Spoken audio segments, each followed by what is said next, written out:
station, where unknown forces strike the edge of ecology. So it's been a very challenging few weeks going into the new year 2021 for myself and Peter. We've sadly lost our father, who passed away on New Year's Day. His name was Michael, and we've obviously been spending most of the year so far dealing with his affairs and having to sort things out, along with our sister and his brothers. And it's been a time of reflection and grief for us, and from my perspective it's the first time that I've had to deal with the loss of a loved one and experience the grief that you get when you lose somebody close to you, whether it be a parent or a partner or a relative or friend. And yeah, it's a very odd feeling. It's not nice, of course it isn't. You go through bouts of real deep emotion, and then you kind of, I found it comes in waves. The emotion tends to come in waves, and that's what I've read a lot of accounts of dealing with grief. It does tend to come in waves, and you have all these different stages, which is quite well known. There's various stages of grief, denial, etc.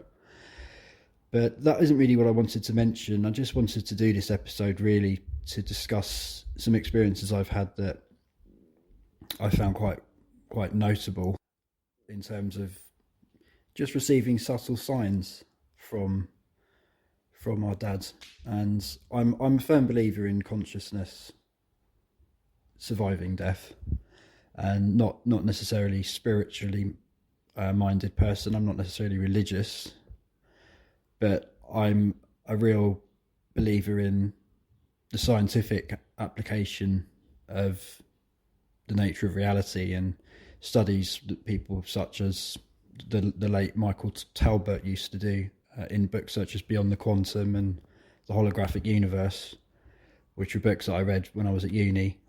Wasn't part of my course, but I read them at the time because they were at the University of Sussex Library, and I really enjoyed them, and remember finding out about them through David Icke, and went off to read them. And also more recent researchers such as Anthony Peake, who I'm a big fan of, who we actually recorded a talk he gave at Changing Times, I think a couple of years ago. I can't remember the exact dates. I think it was about 2-3 years ago. But you can find that on our website if you search Anthony Peake in the search box of theinformation.podbean.com. But just basically people who believe that there is scientific evidence to back up the theory that consciousness is separate to body and is some kind of sort of epigenetic construct that transcends death and is separate to matter. So going into our father passing away, and I should just mention, I suppose, that the death of our father was caused by, wasn't COVID. It was age, really, and it was essentially he led a tough physical life. In his early years, he was a plumber, very practical, physical, hands-on type, and brought up during World War II. He was born in 1938, so he lived into his early 80s, and he worked with asbestos, etc. And unfortunately, that meant that he had lung problems, COPD being the main issue, and it caught up with him. By the end, certainly in 2020, the last 6 months of that year, he really did start to decline.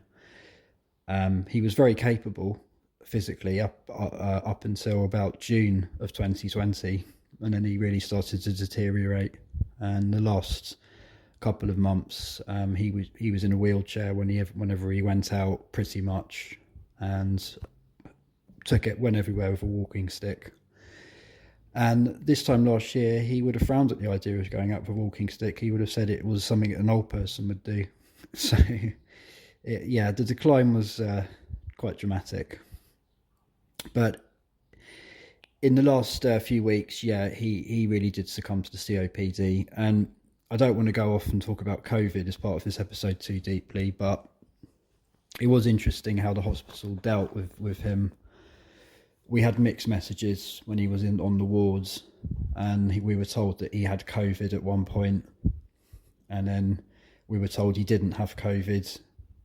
And then I think we were told that, well, my sister called the hospital at one point to ask for confirmation of how he'd passed away.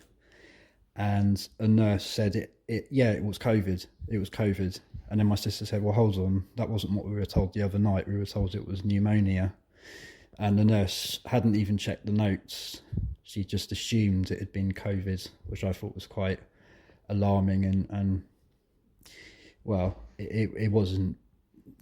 It wasn't surprising, but alarming at the same time, because I think this is going on a lot in hospitals at the moment. And I'm not blaming NHS staff. I think they are very busy, and we saw that firsthand in the UK.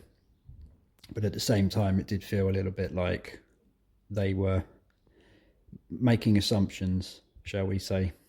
But the nurse in question then apologised and said that they needed to check the notes, came back and said, oh no, sorry, it wasn't COVID, it was pneumonia. So things like that didn't help, and we were concerned at times that they were going to mark COVID on the death certificate, and they didn't know. We now have the death certificate, and it was bronchial pneumonia, which we think was probably exacerbated by the fact that he had COPD. He was just struggling. His lungs were giving up. We got to be with him, and we say our goodbyes, which was really important, and hold his hand the day before he passed away on New Year's Eve. And it was odd timing, having somebody pass away on New Year's Day in the morning. I think about 7 o'clock in the morning.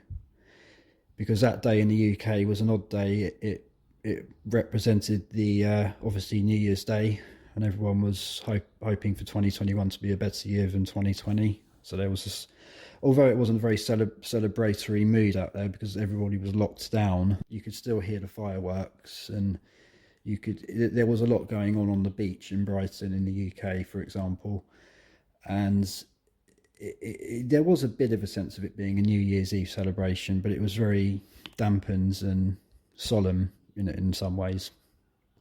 But also it was a Brexit event. It was the beginning of the end of the transition phase, or the transition period. So from January 1st of this year, I mean, the UK is now out of the EU and the transition period is over. So all these things were going on. It was sort of like this turning point for the country, and very much the end of an era and the beginning of a new era. And that timing and definitely didn't go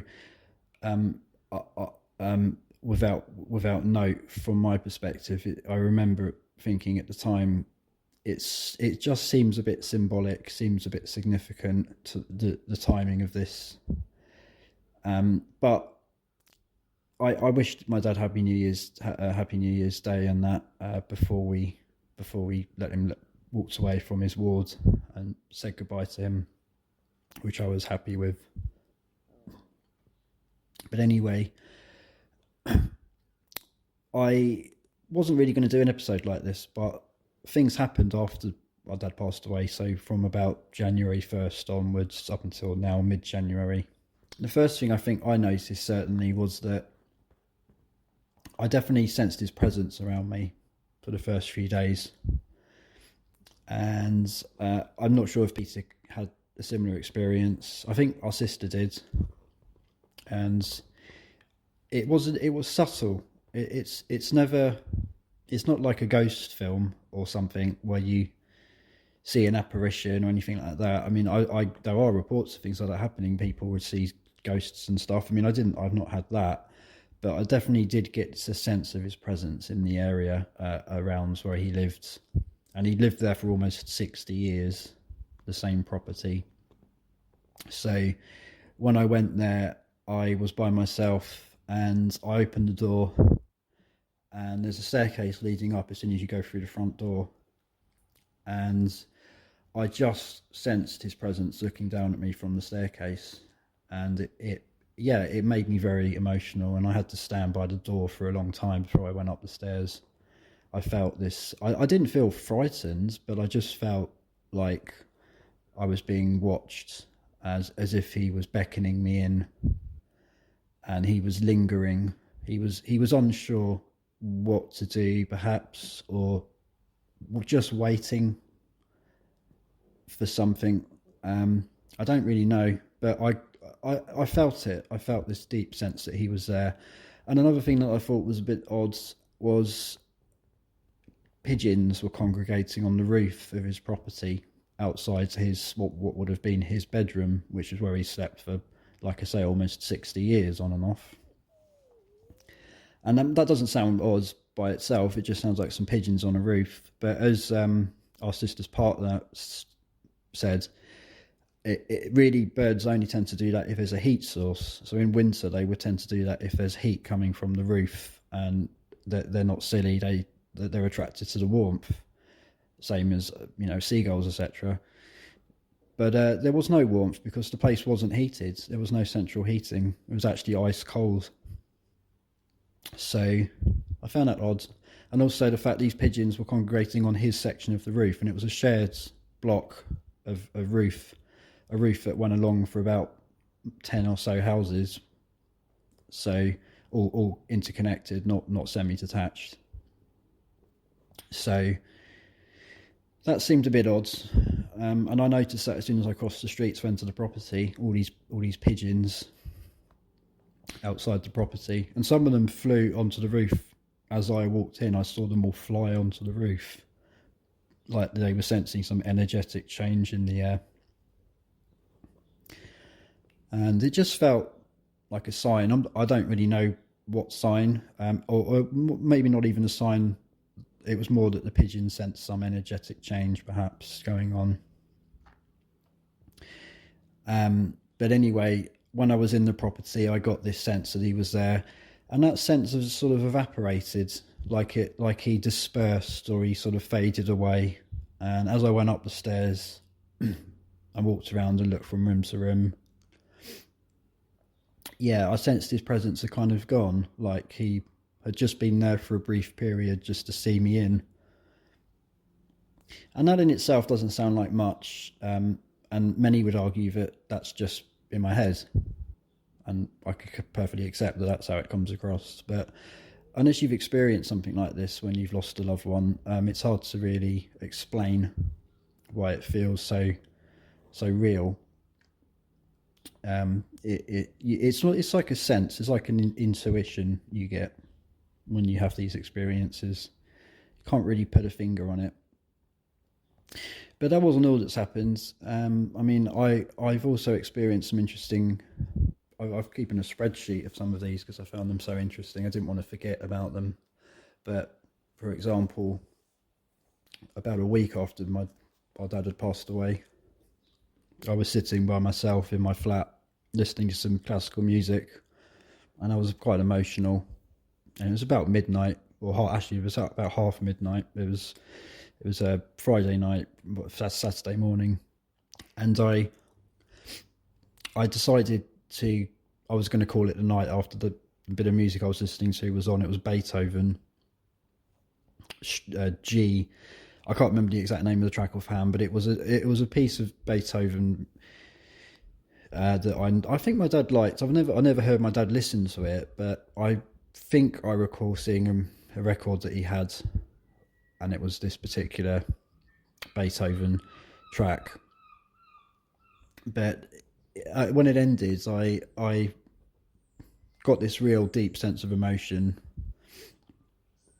and then suddenly I heard this mechanical buzzing or ringing, and it was mechanical. So the first thing I thought, well, it's not my phone, because at first I thought it was my phone going off, but it wasn't. It was physical mechanical ringing, and I just couldn't fathom what the hell it was. And then it suddenly I realised that it was an egg timer going off in my kitchen cupboard across from where I was sitting. And this has never gone off ever. I've never used it. It was a gift that somebody gave to me about 5 years ago, and it's just sat in my cupboard, just dormant.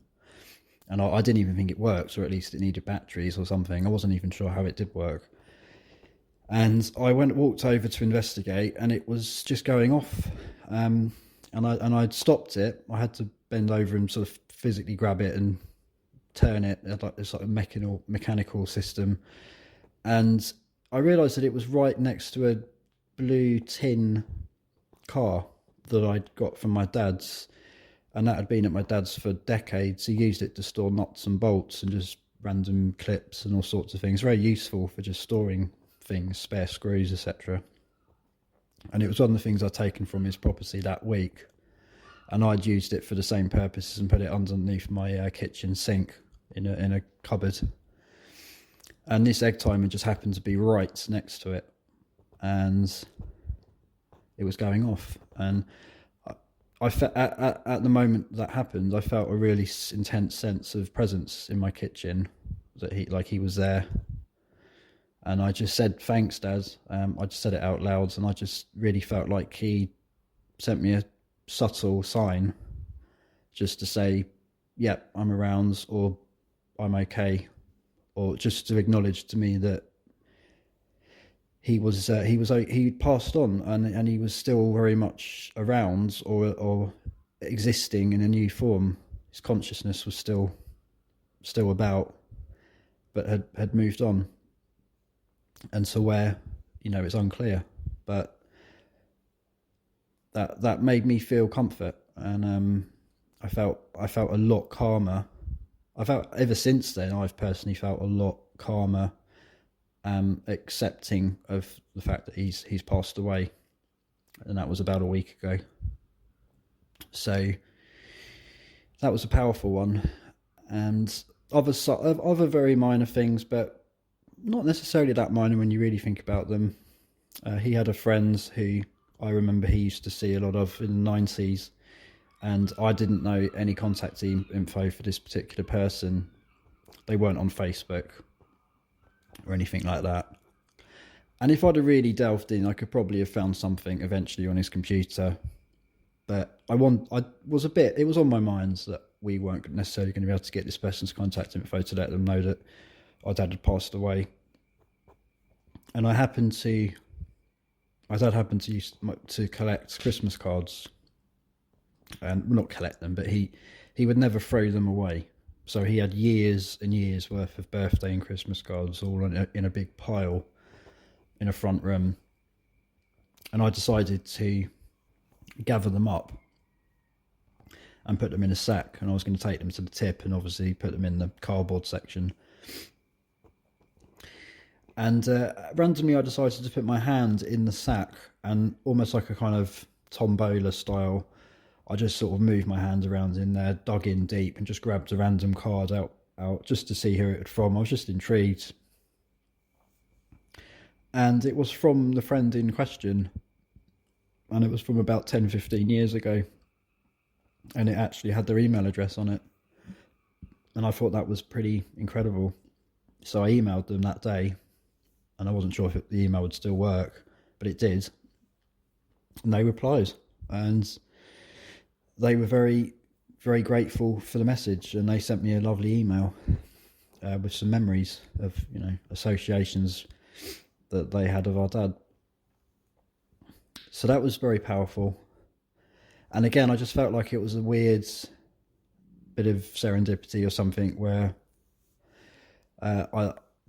somehow our dad had sort of made me, well, not made me, but subtly suggested I should dip my hand in the sack. Even could have put my head in as well, and then just pull something out. And then the fact that it had been the card from the friend in question, just felt like there was some sort of unearthly interaction going on there, some intervention of some description, subtle, but possible, and done in a way that you can't prove that anything happened there that was supernatural, but at the same time the odds are extremely unlikely for it to have just been coincidence. That's my take on it anyway. And yeah, that they were the main ones. I mean, the other one I had was I was thinking of him when I was walking down a sort of cul-de-sac street area, no one else around, lots of parked cars. One sleepy Sunday morning last week, and some car indicator lights just went off on a parked car as I walked past it. And I looked around and there was no one around, and no one in the car, no one by a house aiming a key, electronic key fob at it or anything like that. It's very subtle, I know, but sometimes you do reach, and I'm not saying that was necessarily much, if anything, but I'd been thinking about him very deeply, and I was very emotional as I was walking down this street, and that happened. And I don't know, it just felt, again, sometimes when these things happen, you just get this feeling in the air, like something has happened, or there's been some sort of energetic change in the atmosphere around you that's allowed for something like that to occur. And this is common. It's a common experience people have when they've lost a loved one, that you get these odd things happening. And yeah, and just in general, a sense of presence. When I've been in my car driving, I've often felt like he's been sitting in the passenger seat and then been there for a few seconds or a minute or so and then just gone again. Just things like that. He didn't really travel in my car that much, but there were times where he had been in the car, up until quite recently. So it felt like something was going on there when I was with him. But that was all about a week ago, a week after he'd passed away.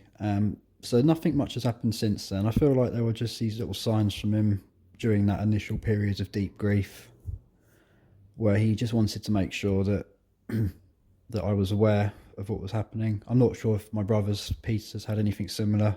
Not had a chance to speak to him much this week because we are, in other news, we've both tested positive for COVID, and that's been an interesting bit of timing.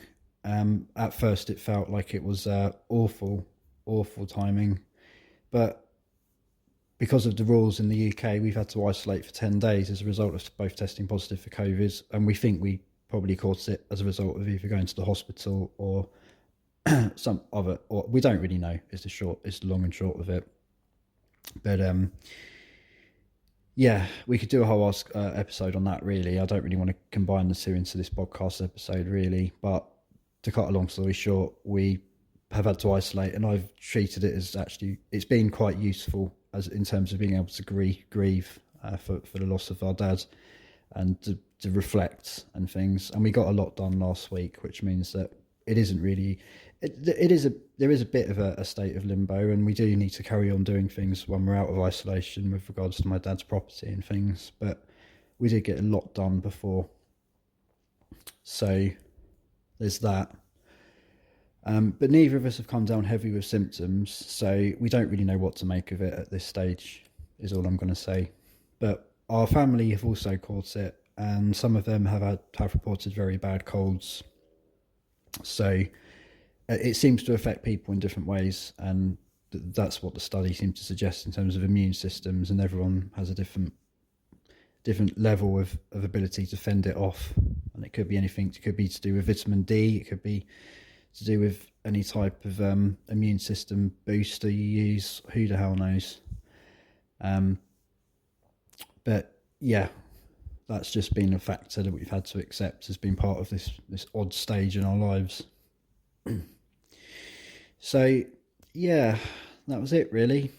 So it's just odd when you lose somebody close to you. You do get these strange signs, and I don't know if maybe it's because if you request them and you need them, they happen, and if you don't, they don't happen. I really don't know. But I did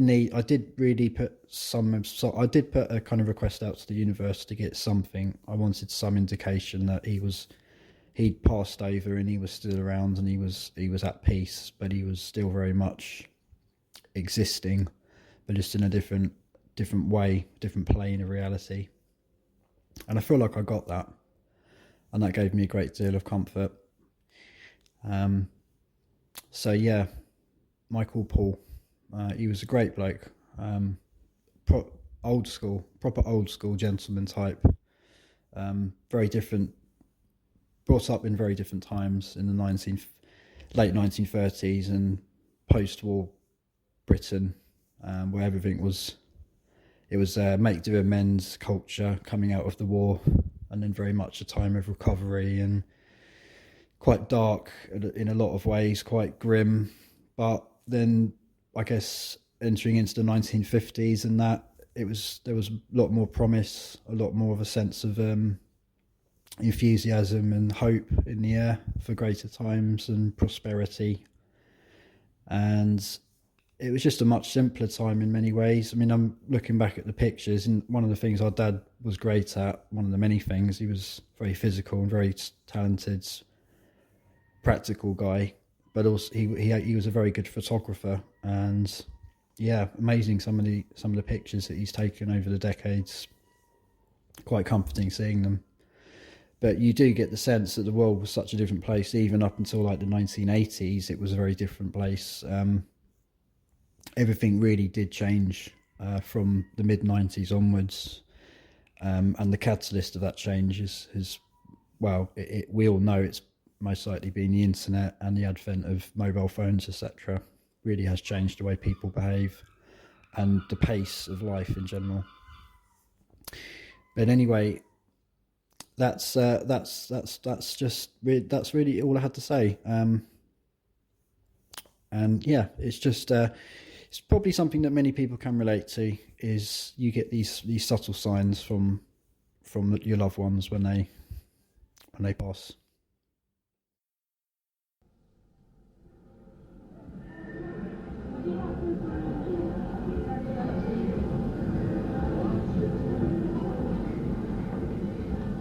The information where unknown forces strike the edge of ecology.